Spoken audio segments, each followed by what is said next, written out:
People looking to improve their health are taking part in the growing trend of elimination diets. Dieters cut out entire food groups in an effort to cure various illnesses and ailments. But many do so without the guidance of a health professional, raising the question, could these diets do more harm than good?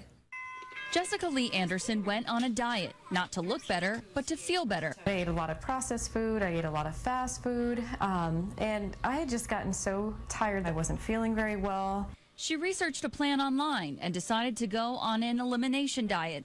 Anderson would cut out wheat, eggs, nuts, and most processed foods. Eating certain things in the diet had helped other individuals, so I figured, what the heck, let's give it a chance. Medically supervised elimination diets have been around for a long time, but recently a growing number of dieters have been tackling them on their own. We have wheat-free, gluten-free, nut or seed-free, as well as dairy-free. For someone who has a medical condition that warrants eliminating certain foods or food groups, the quality of life just improves dramatically. But some experts believe many people go on these diets who don't actually need to. Sometimes diet is not the cause of symptoms. You might end up eliminating a lot of foods and not feeling any better. And cutting out certain food groups without the guidance of a medical professional could leave you at risk for other health problems down the road. Dr. Lee suggests instead of elimination, many people should consider moderation instead. If you eliminate too fiercely, then you can run into nutritional problems.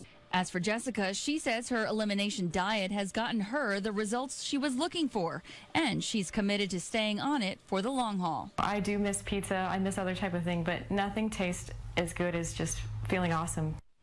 I would miss pizza too. Experts say it's important to remember that elimination diets are a treatment, not a cure. If you do find one that eases your symptoms, you'll have to permanently eliminate that food group to keep feeling the benefits. But again, you have to, it's smart to take note that you have to have a health condition, right? Right. Allergic to dairy, maybe, that sort of thing.